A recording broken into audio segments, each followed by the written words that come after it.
Salimos las madres, salimos los hijos, salimos los estudiantes, salimos los docentes, salimos rompiendo cadenas, salimos con fe, salimos con dolor, salimos con rabia, salimos con dignidad, salimos en silencio, salimos gritando, salimos de pie, salimos firmes, salimos venciendo el miedo, salimos todos hasta que salgan todos.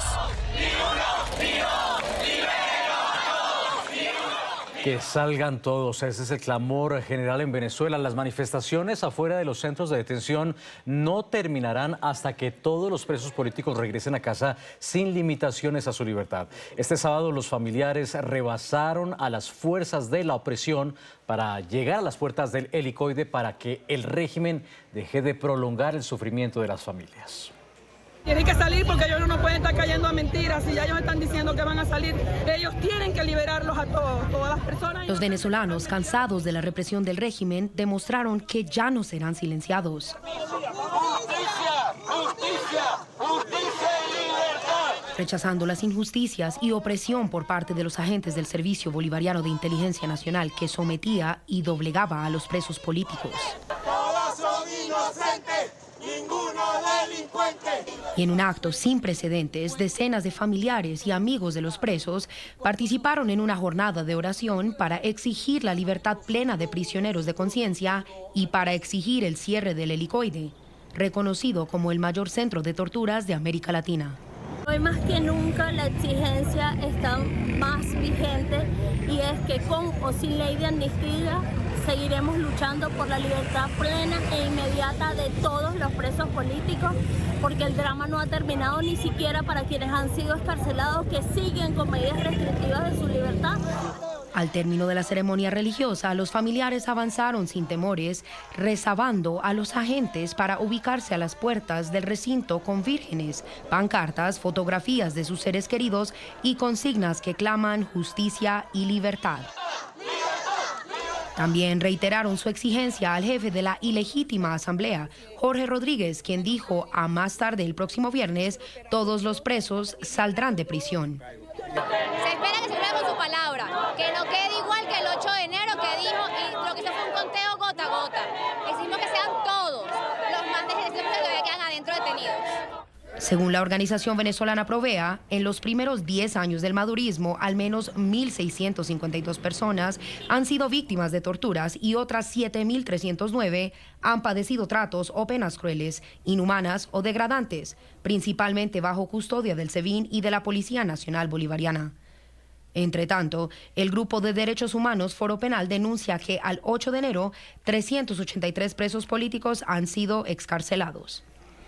En la tarde, fin de semana, hablamos con el excarcelado periodista Ramón Centeno, quien fue apresado en muletas luego de una operación y 3 años después salió en silla de ruedas. Su libertad no es completa, pese a su condición, fue forzado a presentarse en una audiencia judicial por 6 horas. Y es que las consecuencias de su arbitraria y tortuosa detención son irreversibles. Su mamá, quien luchó por su liberación, murió en enero 12 días después de su excarcelación. Aquí su testimonio entre lágrimas.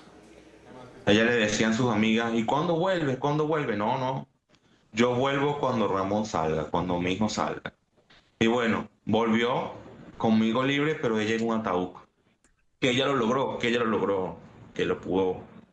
me pudo ver libre, así como disfrutaba cuando me gradué. Cuando disfrutaba cualquier victoria, ¿no? Por muy pequeña, por muy grande, la madre pues se disfrutaba todo. Ella se disfrutó mucho, disculpa, cuando me liberaron, ella lo disfrutó, ese momento fue único. Me quedo con esa imagen, no me quedo con otra, no me quedo con las imágenes de mis carceleros, de quienes me hicieron tanto, pero tanto daño, de manera inmerecida, de manera injustificada. Por eso yo hoy le canto a la vida, le canto a la esperanza y le canto a las madres venezolanas que hoy están clamando por que liberen a sus hijos. Es decir, un canto a la justicia, un canto al perdón, un canto a la reconciliación. Fanny Lozada, madre de la prisionera política Alianis Araujo, respondió en el programa La Noche de NTN24 a la carta en la que el hijo del encarcelado ex jefe del régimen Nicolás Maduro expresó su dolor por la reclusión de su padre Isilia Flores. Fanny desea que Nicolás Maduro Guerra no tenga que vivir el dolor de la tortura de un ser querido en prisión tal y como lo han sufrido miles de venezolanos. ¿A usted qué le dice esta carta de Nicolásito, hijo, a su papá, el narcotirano Maduro? ¿A usted qué le representa esa carta? Mira, yo considero que él tendría que pensar mejor lo que le va a poner a su papá. Porque él estuvo en la cárcel del Rodeo y me dijo, señora Fanny Lozada. Yo le dije, sí, dígame, señor, pero más no sabía que era él, porque tenía la capucha en la cabeza. Quien lo vio fue mi hija, que la tenían en la tanqueta montada. Eso fue el día que nos dieron la libertad, el 16 de agosto. ¿Usted sabe por qué usted está aquí? Y le dije, sí, por ser la madre de Alianis Brilla Araujo Lozada. Ah, pero estás clara. Sí, los que no están claros son ustedes. Ustedes no están claros. Y ustedes saben que están cometiendo un error al hacer todo esto. Pero bueno, es gobierno, no puedo hacer nada. En ese momento le dije, me voy a caer, me iba a caer de la silla, y me dijo, cáete. Y me dejó caer al piso y pegué la cabeza del piso. Y él tiene sentimientos. ¿Ah? Él no tiene ningún sentimiento, porque el que daña a una mujer, él nació de una mujer. El que daña a una mujer daña a cualquier mujer, hasta la mamá de él. Debería de pensar mejor para hacer esas ridiculeces. Yo no digo que no tenga sentimientos a su padre, pero él sabe muy bien lo que hizo él, su padre, Diosdado Cabello, y pare usted de contar, todos ellos. ¿Qué le dice usted hoy a Nicolásito? Hoy, Fanny, ¿qué le dice? Faltando poco, porque estoy segura que poco, dentro de poco volverá a ver a Alianis. ¿Qué le dice como madre? Que tiene una hija, que tiene unos hijos que no pueden ver a su madre.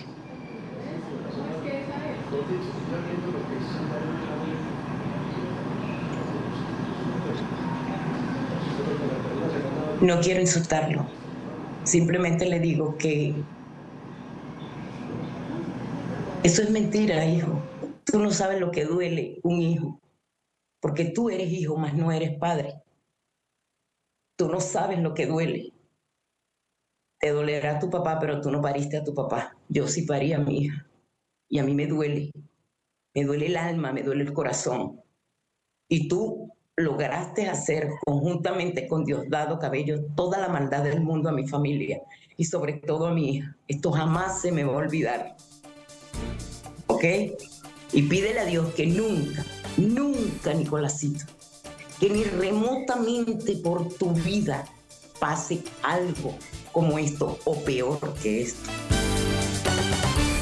El abrazo entre el jefe de la ilegítima Asamblea Nacional, Jorge Rodríguez, con la supuesta madre de un preso político generó reacciones. El Comité por la Libertad de los Presos Políticos dejó en claro que la mujer, identificada como María Malavé, llegó al campamento de familiares en Boleíta ayer y ya había estado en el Rodeo 1 desde hace 29 días. En ese momento había dicho que era una expresa política sin un relato verificable y dijo que ninguno de sus familiares estaba en prisión.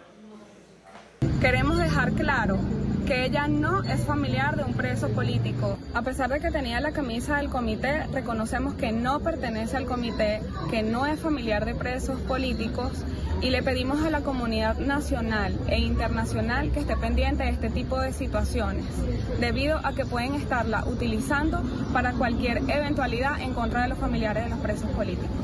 El gobierno de Argentina no descansará hasta que los gendarmes Nahuel Gallo y Germán Giuliani, encarcelados por el régimen venezolano, vuelvan a casa. El canciller Pablo Quirno, quien ha adelantado gestiones con Israel, Estados Unidos e Italia para lograr la excarcelación, sostuvo un encuentro con familiares de los dos argentinos cautivos. Hoy recibí a los familiares de Nahuel Gallo y Germán Giuliani, ilegalmente detenidos por el régimen venezolano. Les transmití el acompañamiento del gobierno argentino y nuestro compromiso de no cesar en la exigencia de su liberación. Seguiremos actuando con todas las herramientas disponibles hasta su liberación y regreso a la Argentina.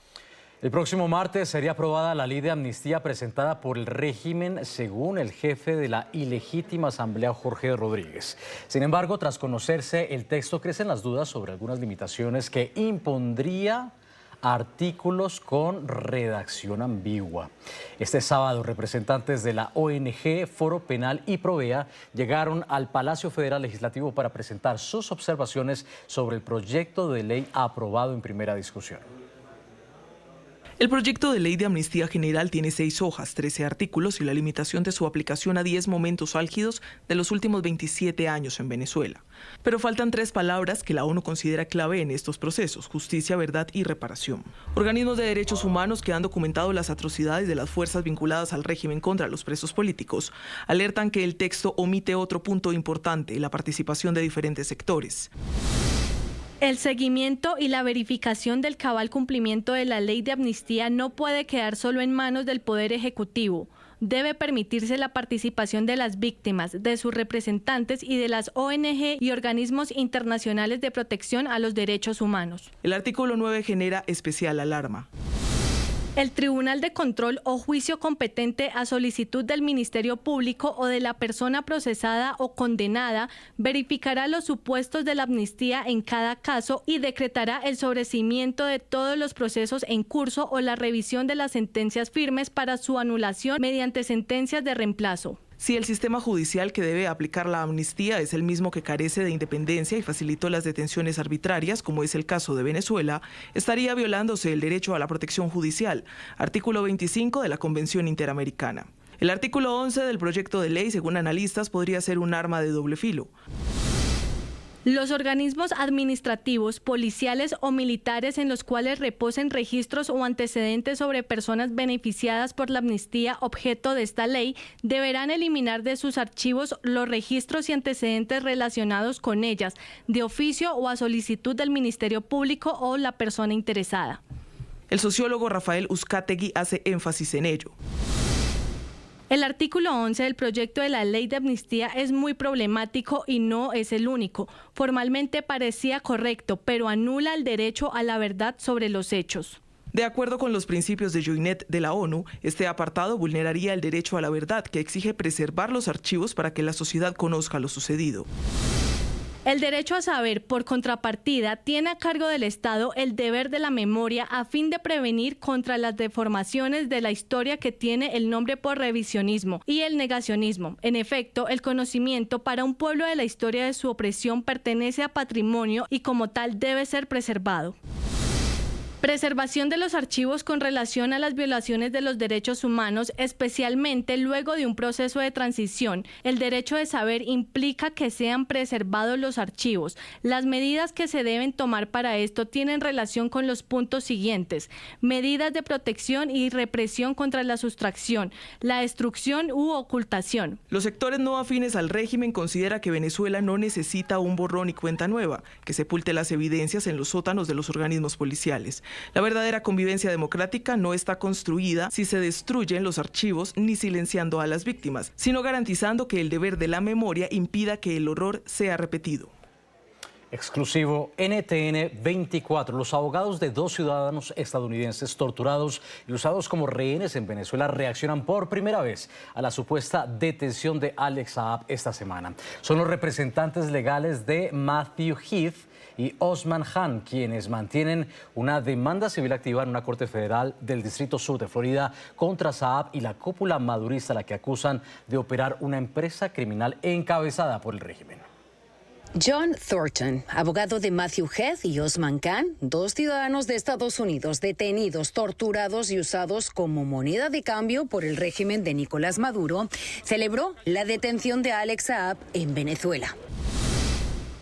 Nos alegramos de leer las noticias que indican que Alex Saab ha sido detenido y tenemos la esperanza de que sea extraditado a los Estados Unidos para ser juzgado penalmente. Esperemos la sentencia definitiva en el proceso civil contra él y otros miembros de la organización criminal de Maduro por el secuestro y la tortura de nuestros clientes, Matthew Heath y Osman Khan. Saab aparece como codemandado en un caso civil por terrorismo en Miami. El abogado asegura que esperan su extradición a Estados Unidos para un juicio penal, mientras avanza la demanda civil contra lo que describen como la empresa criminal de Maduro responsable, según el expediente, de secuestros y tortura sistemática.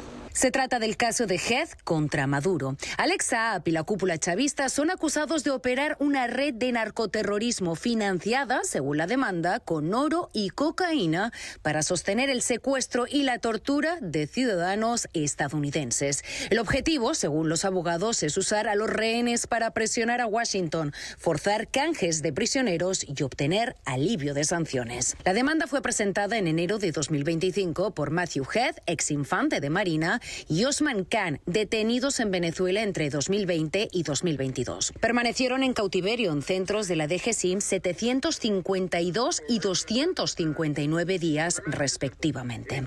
Su liberación se produjo tras un intercambio por los sobrinos de Cilia Flores, condenados en Nueva York por narcotráfico.